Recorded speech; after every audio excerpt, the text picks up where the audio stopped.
Friends, আমি অরিজিৎ তোমাদের সবাইকে সকাল ম্যানে স্বাগত এবং সবার প্রথমে সবাইকে জানাই জয় মোহনবাগান।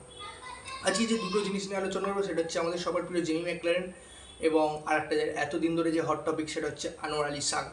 এই দুটো জিনিস নিয়ে আলোচনা করার জন্য এই ভিডিওটা বানাতে হয়। চলো শুরু করা যাক নাপকে ভাট। জেমি ম্যাকলারেনকে নিয়ে একটা সব থেকে বড় কোশ্চেন মার্ক যেটা তৈরি হয়েছে, জেমি ম্যাকলারেন কবে থেকে মাঠে নামবে এবং জেমি ম্যাকলারেন কবে ম্যাচ ফিট হবে, ভাই এটা কেউ জানি না। এখনও পর্যন্ত শিওরিটি নেই। কালকে মেরিনার্স এরিনা যেটা ক্লিয়ার করেছে যে জেমি ম্যাকলারেন পুরোপুরিভাবে ফিট, কিন্তু সে ম্যাচ ফিট নয়। সে তোমরা হয়তো জেমি ম্যাকলারেনের প্র্যাকটিস ভিডিও বা অনেক নিউজ চ্যানেল রিপোর্টার দেখলেই বুঝতে পারবে যে জেমি ম্যাকলারেন আধ ঘন্টা বল পায়, প্র্যাকটিস করার পরে কিন্তু মাঠের সাইড লাইনে বসে পড়ছে, কাঁধে আইস প্যাক লাগাচ্ছে। এটা থেকে বোঝাই যায় যে জেমি ম্যাকলারেন পুরোপুরি ফিট নয়। কিন্তু একটা জিনিস যে সবাই বলছে যে জেমি ম্যাকলারেন চোট নিয়ে ইন্ডিয়াতে এসছে, এটা কিন্তু ভুল কথা ভাই, এটা মানতে পারলাম না। জেমি ম্যাকলারেন নিজে ক্লিয়ার করেছে, মোহনবাগান ম্যানেজমেন্ট নিজে ক্লিয়ার করেছে জেমি ম্যাকলারেন কোনো চোট নিয়ে মাঠে এই ইন্ডিয়াতে আসেনি। জেমি ম্যাকলারেন সে তখন দুদিন সবে ইন্ডিয়াতে এসছে আর ইন্ডিয়ার পরিবেশের সাথে মানিয়ে নিচ্ছিল, প্রকৃতির সাথে মানিয়ে নিচ্ছিল। সেই সময়তে কিন্তু ওয়েট লিফটিং করতে গিয়ে জেমি ম্যাকলারেনের এটা শোল্ডার পেন হয়। কারণ শোল্ডার পেন তোমরা জানো যে খেলার সময়তে হয়নি, যে ওয়েট লিফটিং করতে গিয়ে আমাদের শোল্ডারে একটা টান হয়, সেই সময় থেকে যে টানটা ধরে বলে সেই টানটা ধরেছিল এবং পেশিটা পুরোপুরিভাবে শক্ত হয়ে গেছিলো। কারণ যেহেতু হেডের সাথে এটা পুরোপুরিভাবে জড়িত, তাই ম্যানেজমেন্ট এখনও সেভাবে জেমি ম্যাকলারেনের সাথে রিস্ক নিতে চাইছে না। হয়তো জেমি ম্যাকলারেন ফিট কিন্তু ম্যাচ ফিট নয়। জেমি ম্যাকলারেন নিজেও বলেছে আমার খারাপ লাগছে যে আমি কবে থেকে মাঠে নামবো এবং ম্যাচ খেলতে শুরু করব। সেটা দিক থেকে আমিও ভাই মোহনবাগানের একটা সদস্য হিসেবে আমারও খুব খারাপ লাগছে, মোহনবাগান ফ্যান হিসেবে আমার খুব খারাপ লাগছে।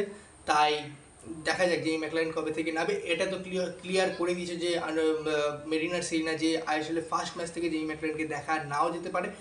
অনেকটা চান্স 90%, 10% ধরো 90% খেলবে না, 10% খেলবে। এ থেকে কিছু বলা যায় না, যে শিওর নয়, কিন্তু নাও খেলতে পারে, এটা ঠিক দেখে নাও। আর কিন্তু হয়তো খেলতে পারবে না সেটাই শিওর, ঠিক আছে। আর আরেকটা জিনিস হচ্ছে এশিয়াল চ্যাম্পিয়ন্স লিগ 2 এর ফার্স্ট ম্যাচে, সেটাতে হয়তো জেমি ম্যাকলারেন খেলতে নামতে পারে। আমার ভাই জানি আমার কেন মন বলছে একটা মোহনবাগান ফ্যান হিসেবে যে জেমি ম্যাকলারেন ফার্স্ট ম্যাচ থেকে, এশিয়াল চ্যাম্পিয়ন্স লিগের ফার্স্ট ম্যাচ থেকে কিন্তু খেলতে নামবে। দেখা যাক, বি কনফিডেন্স ভাই, পজিটিভ যা হবে দেখা যাবে। জেমি ম্যাকলারেন হয়তো খেলতে নামবে, সেদিকে নামলে একটা আলাদা ইমেজ তৈরি হবে মোহনবাগান ফ্যান্সের মধ্যে, এটা সবাই জানো। তাই সবাই মিলে হয়তো আলাদা জিনিস তৈরি হবে। জেমি ম্যাকলারেন এটা নিয়ে কিছু বলার কিছু নেই, দেখা যায় জেমি ম্যাকলারেন কবে থেকে নামবে। আর সেকেন্ড টপিক মানে লাস্ট টপিক যেটা হচ্ছে আনোয়ার আলী সাগা। ভাই এতদিন ধরে হট টপিক হয়ে আসছে, এখনও হট টপিক, কালকে আরও হট হয়ে গেছে, ঠিক আছে, ভালো লাগছে না। তোমরা হয়তো সবাই জেনে গেছো যে এটাকে নিয়ে কিছু বলবো না, কিন্তু মোহনবাগান ইস্টবেঙ্গল ম্যানেজমেন্টের তরফ থেকে একটা কথা উঠে এসে যে আমরা অ্যাপিলস কমিটিতে অ্যাপিলস করবো, চ্যালেঞ্জ করবো। দেখা যাক, চ্যালেঞ্জ তো অবশ্যই করবে, কিন্তু এটা তো জানা কথা ছিল যে কিছুদিন আগেই কিন্তু রঞ্জিত বাজাজ ক্লিয়ার করে দিয়েছে, যাই হোক না কেন আমরা কিন্তু চ্যালেঞ্জ করব। কিন্তু চ্যালেঞ্জ করলে কোথায় যাবে? চ্যালেঞ্জ করলে দুটো দিক, তেমন তিনটে দিক উঠে এসছে, যেমন হচ্ছে কম্পেনসেশন, ট্রান্সফার উইন্ডো ব্যান্ড এবং হচ্ছে প্লেয়ার ব্যান্ড। এর মধ্যে কোনো যেটা চেঞ্জ হতে পারে, যে তিনটে জিনিসের মধ্যে সেটা চেঞ্জ হবে, যে কম্পেনসেশন হয়তো কমবে, কিন্তু প্লেয়ার ব্যান্ড তোমার হচ্ছে ট্রান্সফার উইন্ডো ব্যান্ড হয়তো কমবে না, ঠিক আছে।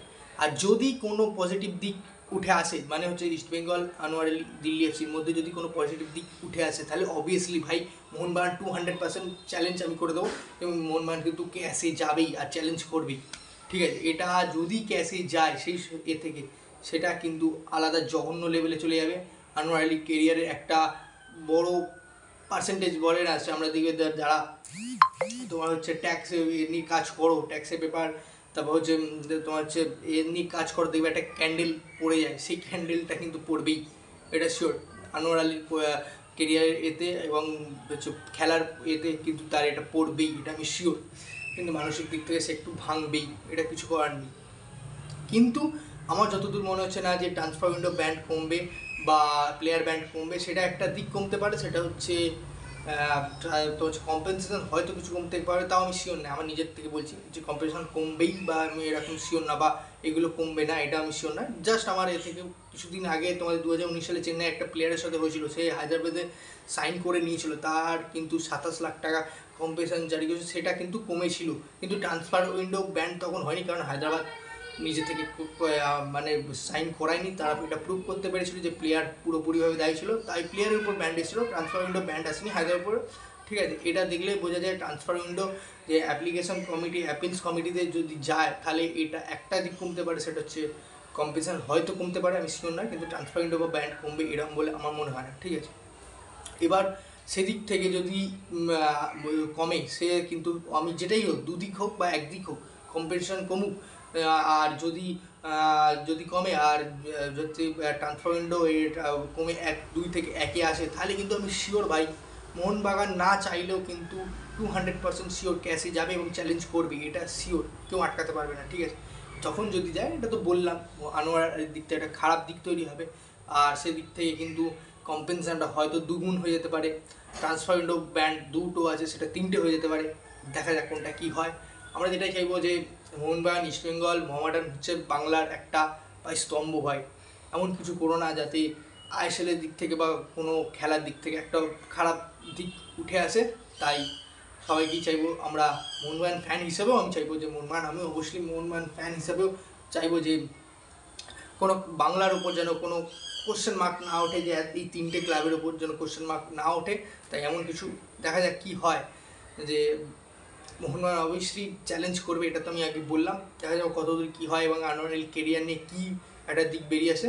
তো দেখা যাক, যেটাই আসবে সেটা তোমাদের মধ্যে অবশ্যই শেয়ার করে দেবো। এবং সবার শেষে বলবো যে যদি ভিডিওটা ভালো লাগে থাকে, লাইক, সাবস্ক্রাইব এবং শেয়ার করে দেবেন। এবং সবার শেষে সবাইকে জানাই জয় মোহনবাগান।